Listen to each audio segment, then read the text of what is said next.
topic of class 11th microeconomics, central problems of the economy. Before we proceed, please subscribe the channel for further videos. Okay, in this section we continue with meaning of economy. First we will see what does economy means. So simply economy refers to a system spread over a particular area in which different economic agents interact with each other and perform their economic activities. यानी कि एक particular reason जहां पर अलग अलग economic agents अपनी activities को perform करते हैं और एक दूसरे से इंटरेक्ट करते हैं.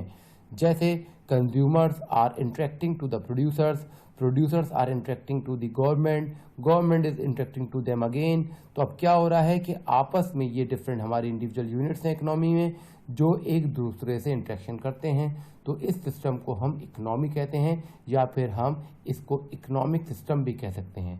यानी कि economy can also be known as economic system of a particular reason.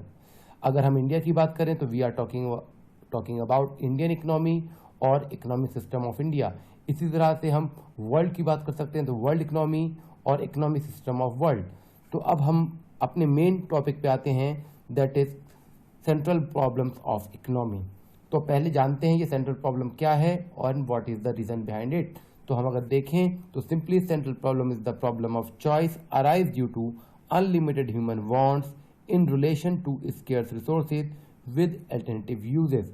यानी कि जो हमने अपनी पिछले इंट्रोडक्शन में फर्स्ट वीडियो में देखा था कि हमारी एक प्रॉब्लम ऑफ चॉइस थी जिसके पीछे की वजह हमने फिर से देखी यहाँ पर अनलिमिटेड ह्यूमन वांट्स का होना. That means wants human beings हैं इनकी वांट्स नेवर एंडिंग होती हैं, नेवर लास्टिंग होती हैं. कभी सारी डिमांड सारी वांट्स पूरी फुलफिल नहीं हो सकती. स्केर्स रिसोर्सेज की बात हमने पहले करी थी, यानी कि supply of resources are lesser than the demand of resources. यानी कि जितनी हमें ज़रूरत है हमारे वांट्स के हिसाब से रिसोर्सेज की उतने रिसोर्सेज हमारे पास मौजूद नहीं हैं. और लास्ट कैरेक्टरिस्टिक हम ये पहले देख चुके हैं, फिर से हमारे सामने मौजूद है अल्टरनेटिव यूजेस. यानी कि resources can be put to different use. यानी कि अगर हम एग्जांपल लें, फॉर एग्जांपल इलेक्ट्रिसिटी, अब इस बिजली की अगर बात करते हैं तो it can be use for various purpose. It can be use in house hold, for industrial purpose, for irrigation in agriculture. तो अलग अलग पर्पज से अलग अलग अल्टरनेटिव यूजेस हमें नजर आते हैं. अब इस प्रॉब्लम ऑफ चॉइस यानी कि सेंट्रल प्रॉब्लम को हमने एक नाम दिया है प्रॉब्लम ऑफ एलोकेशन. तो keep it in mind, problem of allocation is also known the another name for central problem of economy. अब एक और बात फोकस करनी है कि दिस सेंट्रल प्रॉब्लम या भी जो हम बात कर रहे हैं प्रॉब्लम ऑफ चॉइस या फिर इसे हम प्रॉब्लम ऑफ एलोकेशन जो बोल रहे हैं, it will be common for all the countries. यानी कि no country can escape from this problem. यानी central problem are supposed to be faced by each and every country whether they are developed or developing.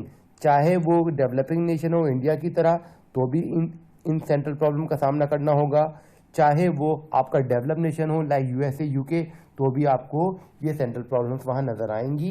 क्योंकि किसी country में human wants limited नहीं है, हर जगह unlimited human wants हैं और किसी कंट्री के पास अनलिमिटेड रिसोर्सेज नहीं है. यानी हर कंट्री के पास रिसोर्सेज की स्कार्सिटी है, यानी हर कंट्री के पास उसकी डिमांड के अकॉर्डिंग रिसोर्स की सप्लाई कम है.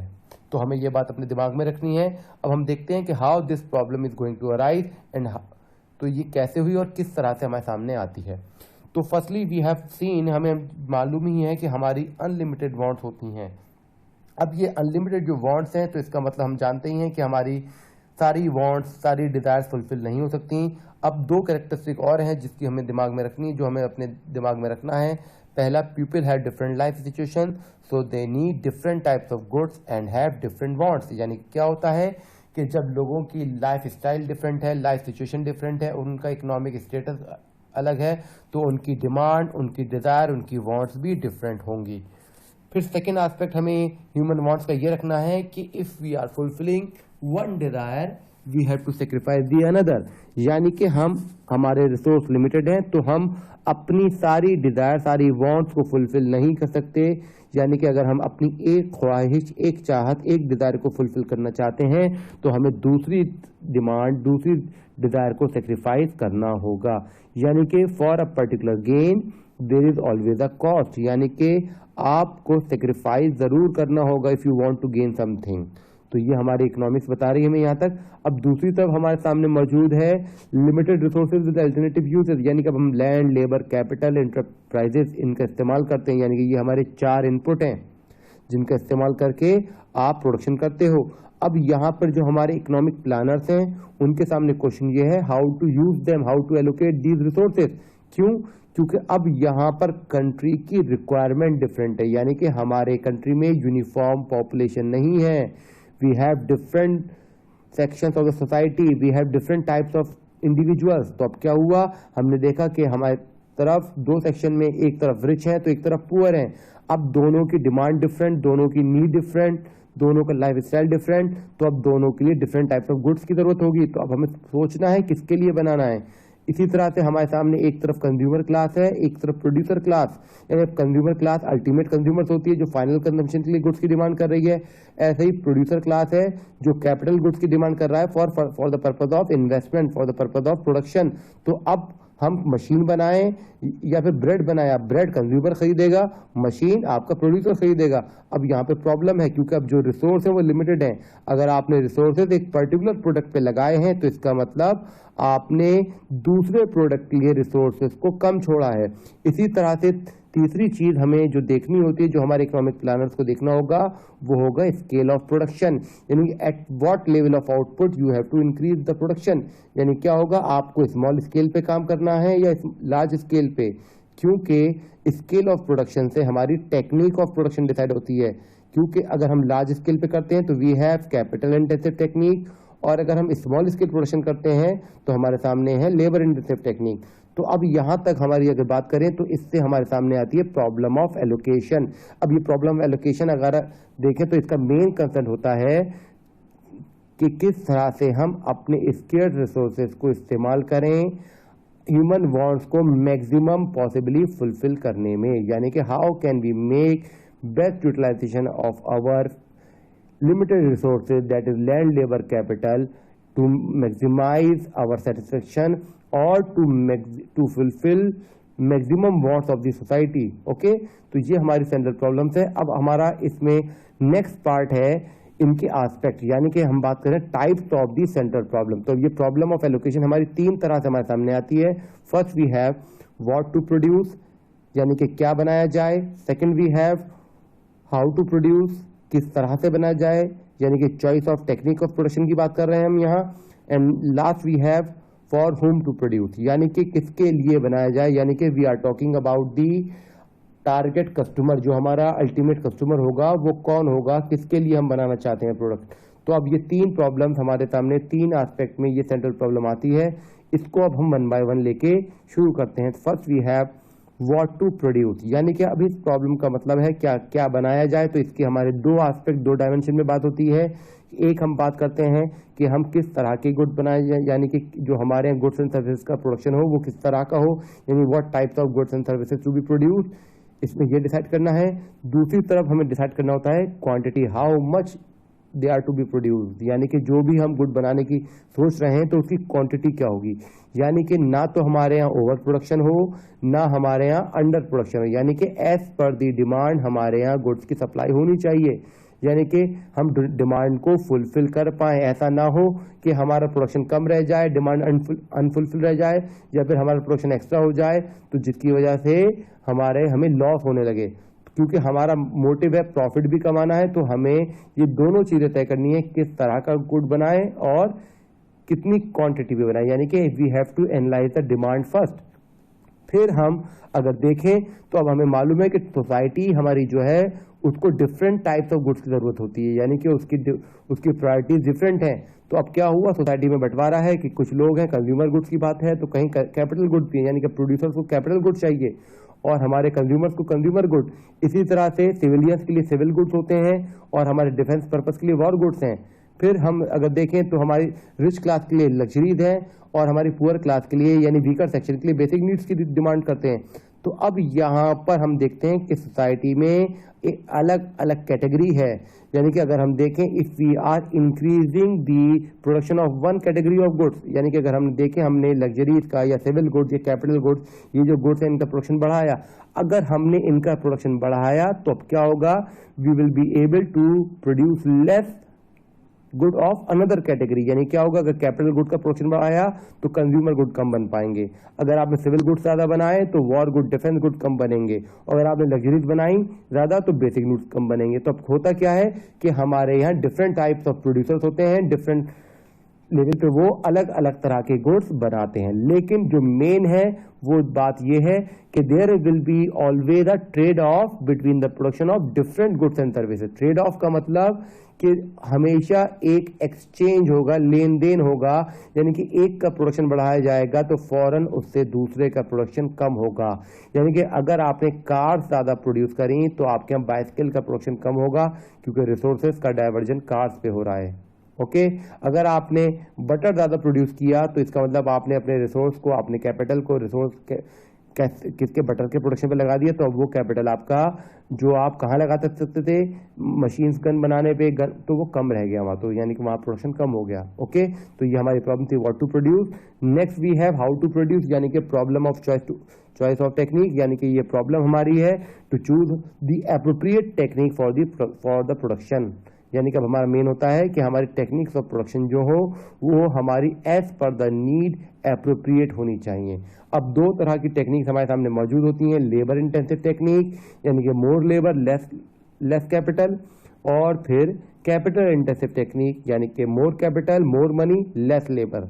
अब इस टेक्निक का फायदा से अगर बात करी जाए तो these technique are going to impact the efficiency of production, यानी कि इससे हमारे दो चीजों पे असर पड़ेगा, एक हमारी efficiency of production, efficiency of output, यानी कि हम जो आउटपुट प्रोड्यूस कर रहे हैं उसकी क्वालिटी, उसका टाइम, इस पर डिपेंड करेगा, और फिर एक डिपेंड करेगा लेवल ऑफ एम्प्लॉयमेंट पर। तो अब कैसे करेगा, इसके लिए हमारे हमने एग्जाम्पल है, हमने कहा लेबर इंटेंसिव टेक्निक की बात करी पहले, मोर लेबर लेस कैपिटल, यानी हम क्या कर रहे हैं, एक हैंडलूम इंडस्ट्री का एग्जाम्पल ले रहे हैं जिसमें हम लेबर का इस्तेमाल ज्यादा करने वाले हैं और मशीन का इस्तेमाल कम करने वाले हैं। तो ऐसे में क्या होगा, हमारे यहाँ एम्प्लॉयमेंट प्रमोट होगा, एम्प्लॉयमेंट ज्यादा क्रिएट होगा, लेकिन साथ के साथ प्रोडक्शन इनएफिशिएंट हो जाएगा, यानी कि इनएफिशिएंट का मतलब आपकी टाइम कंज्यूमिंग प्रोसेस हो जाएगा प्रोडक्शन, और आपकी एवरेज कॉस्ट ऑफ प्रोडक्शन बढ़ जाएगी, यानी कि आपकी क्वालिटी भी कम हो जाएगी, क्वालिटी भी डाउन हो जाएगी और एवरेज कॉस्ट ऑफ प्रोडक्शन भी बढ़ जाएगी, यानी कि इनएफिशिएंट प्रोडक्शन नजर आया। इसी तरह से आपने कहा कैपिटल इंटेंसिव टेक्निक, यानी कि more labour more capital less labour, यानी कि अब क्या होने वाला है कि आप कैपिटल का इस्तेमाल कम करोगे, लेबर का इस्तेमाल कम करोगे और कैपिटल का इस्तेमाल ज्यादा करोगे। तो ऐसे में क्या होगा, आपके यहाँ एम्प्लॉयमेंट डिस्करेज होगा, अनएम्प्लॉयमेंट क्रिएट होगा, और आपके यहाँ एफिशिएंसी आने वाली, यानी पॉजिटिव क्या होगा, एफिशिएंसी प्रमोट होगी, यानी कि आप लेस, आपकी कॉस्ट ऑफ प्रोडक्शन जो हो एवरेज कॉस्ट वो कम हो जाएगी, आपका जो प्रोडक्शन होगा कम टाइम में ज्यादा प्रोड्यूस कर पाओगे, लेकिन अनएम्प्लॉयमेंट क्रिएट हो जाएगा। तो अब यहाँ पे आपके सामने प्रॉब्लम है कि यानी कि अब आपको तय करना है कि आपको एफिशिएंसी की जरूरत है या एम्प्लॉयमेंट की। तो अब होता क्या है कंट्री में कि दोनों लेवल पे काम होता है, यानी कि जो लार्ज स्केल प्रोड्यूसर्स होते हैं वो कैपिटल इंटेंसिव इस्तेमाल कर लेते हैं, ऐसे स्मॉल स्केल इंडस्ट्रीज वाले जो होते हैं वो लेबर इंटेंसिव टेक्निक इस्तेमाल करते हैं। ओके, तो अब नेक्स्ट और लास्ट प्रॉब्लम हमारे सामने फॉर होम टू प्रोड्यूस, यानी कि किसके लिए बनाया जाए, यानी कि इसको एक नाम दिया गया है प्रॉब्लम ऑफ डिस्ट्रीब्यूशन, यानी कि अब ये जो प्रॉब्लम है for whom to produce, it is connected with the distribution of income in the country, यानी कि इकोनॉमी में जो हमारा इनकम एंड आउटपुट है वो किस तरह से डिस्ट्रीब्यूट हुआ है।